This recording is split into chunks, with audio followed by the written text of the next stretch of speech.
This is iCastNews.com, live and direct from United Nations headquarters in New York City. And this is Bubbling Under and Bubbling Over. It's the sea we're concerned with this week. The sea that is bubbling, bubbling over, bubbling under. But assuredly, the sea has been calmed. The threat of international warfare in Syria has had oil poured on it. Oil poured on it by the creative efforts of President Putin of Russia and his foreign minister Sergei Lavrov.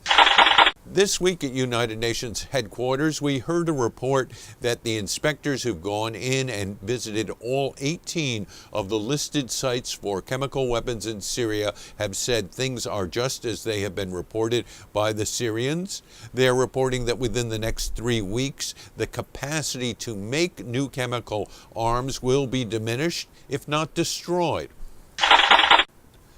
But there are other things that are troubling the seas, most notably today, within the past few hours, there has been the report of a 7.3 earthquake off the coast of Japan, opposite Fukushima. Fukushima, where the Fukushima Daiichi nuclear reactor has continued to leak radiation into the atmosphere, continued to pollute the groundwater. We do not know what the consequences of this earthquake off the coast, maybe 150, 170 miles off the coast of Fukushima is. There have been warnings of tsunamis given out.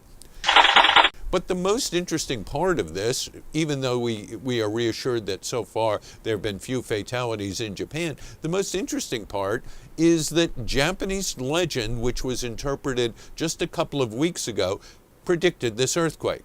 That is to say, Japanese legend had it that when an oarfish, a long fish that looks like an eel on steroids, two were found, one 18 feet long, one 13 feet long, near Catalina and Oceanside, California. When these kind of creatures, which ancient seamen saw as sea monsters, surface, it's indicative that an earthquake will be coming.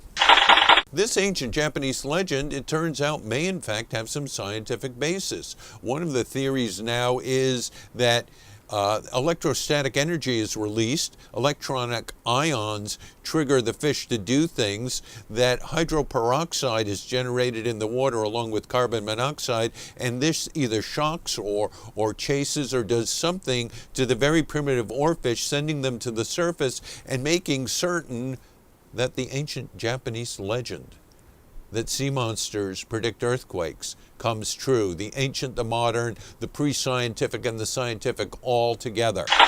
This oarfish predictive impulse is now being studied by scientists. Whatever can warn about earthquakes is something that the world populations need. Also at sea, not off the coast of Somalia, which Bubbling Under and Bubbling Over and other iCast News features have covered for a long time, not off the coast of Somalia, but off the coast of Nigeria, we have an act of piracy. Something right out of the movie that's getting a lot of attention in the United States these days, Captain Phillips. The U.S. flagged ship, the Sea Retriever, based out of, I kid you not, a place called Cutoff, Louisiana, that's the name of the town, 2 words, Cutoff, Louisiana, was taken hostage, taken captive by pirates. They made off with the captain and the chief engineer. This in a part of the world's oceans, the Gulf of Guinea, where we've had warnings that piracy was increasing, but is very different than the Somalian coast. The U.S. has few assets. There is a Marine contingent said to be training nearby. The thing about Nigeria is, unlike Somalia, which was plagued by Japanese and Chinese big ships coming in and taking away all the resources of fish in the ocean and leaving the poor fishermen of the bereft country, if it is a country because it's had no government for some 21 years, unable to feed themselves, and so they turn to piracy. Nigeria is a rich region. Nigeria may be corrupt. Nigeria may be full of oil that never gets to the people, but it is a new place for piracy, which is increasing all through the Gulf of Guinea. And those of you who have seen the film Captain Phillips may be wary about what steps will be taken to save a U.S. ship's captain on a U.S. flagged vessel in a place just across the Atlantic Ocean from the United States. There's a sea change going on in a country known for its robust freedom of the press and beautiful seacoast. Kenya. Kenya, which has for a long time had one of the most aggressive, one of the most interesting press in all of Africa, is finding the press under attack. The press is under attack, is being forced to be patriotic or enduring what the Committee to Protect Journalists calls forced patriotism because of the failures of the police, the security forces, and because of intimidation coming from a man who has the wonderfully Gogolesque title of the Inspector General. David Kimani, the Inspector General of Kenya, has attacked the press, the television stations, KTN particularly, that have recently shown investigative footage of what went on at the Westgate Mall. What they have uncovered is police units raiding the supermarket where some 60 people died. Most of the action in the Westgate Mall seizure and hostage crisis took place in a supermarket. There is tape from security cameras. It shows police carting out bags of stuff and going through various mall stores, pocketing objects. The police inspector says that they were simply carrying water in bags marked with the department store logos. Good story, highly unlikely. The sad fact of what's going on is that the Inspector General and others are saying the television journalists are engaging in acts which are propaganda and stirring up hatred and distrust of the security forces. They are threatening some kinds of new laws that crack down and put the press of Kenya, a press that Africa can be quite proud of, in some peril. The Committee to Protect Journalists has been speaking about this, so have others. We will continue to watch the situation in Kenya. Any diminution of the press is a diminution of the press for all of us, particularly when there are so many wonderful television and online productions coming out of Kenya. In another part of the world, in Sri Lanka in the sea south of India, there is disturbing news. As October blends into November, the Commonwealth Conference of Rulers, Prime Ministers is getting ready to meet in this once troubled land plagued by civil war. The war ended in 2009.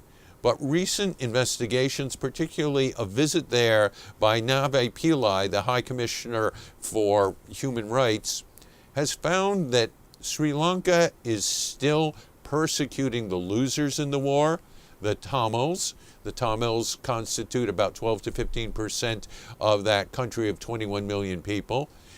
Commissioner Pillai has said that there is still retribution going on for the long civil war. She said particularly that she is disquieted because the rule of law and democratic institutions in Sri Lanka are being undermined and eroded, and she referred to the continued high levels of harassment and intimidation meted out to human rights defenders, lawyers, and journalists. There is also investigations going on that have yet to come clean, and the United Nations' own investigation has yet to come clean. Exactly what went on in the last part of that long civil war? Were the Tamil Tigers being tortured? Were they being subjected to inhuman conditions? Were they being waterboarded, raped, and executed without the knowledge of the world community? There have been repeated questions raised at United Nations headquarters, even before the Secretary General Ban Ki-moon, and the answers still are not forthcoming. With the British Commonwealth about to meet, there is pressure on representatives from all kinds of British countries in the Commonwealth to say something about the human rights situation, and particularly to get clarification of what went on at the end of the war before the Commonwealth meeting. Whether this will happen or the Sri Lankan government will continue to stonewall remains to be seen. And finally, not a sea change, but a significant moment. in the progenitor of the British Commonwealth, Great Britain, England, London particularly. We saw this week pictures of 4 generations of British monarchs. The woman who has ruled the throne since 1952, Queen Elizabeth, her son, her grandson, and her great-grandson. All future kings of England, 4 generations, people who will take us into the 21st century as monarchs of Great Britain. But for Bubbling Under and Bubbling Over, which is not particularly an enthusiastic backer of monarchies, the most interesting of the pictures was not the picture of young Prince George dressed in a costume to replicate one that was worn the last time 4 monarchs were together in the time of Queen Victoria. The most remarkable picture was the royal picture of the in-laws and the new princess and her husband, the prince. Commoners together with monarchs. People who have no title, helping Great Britain and the Commonwealth to push into a more modern, more democratic, more open, and frankly, more 21st century way of thinking of who rules and why, even if it's just the formality of being that simple thing, being king. The king will meet a quiet sea. For Bubbling Under and Bubbling Over, for ICASTnews.com, live and direct from United Nations headquarters here in New York City, I'm Jonathan Sanders.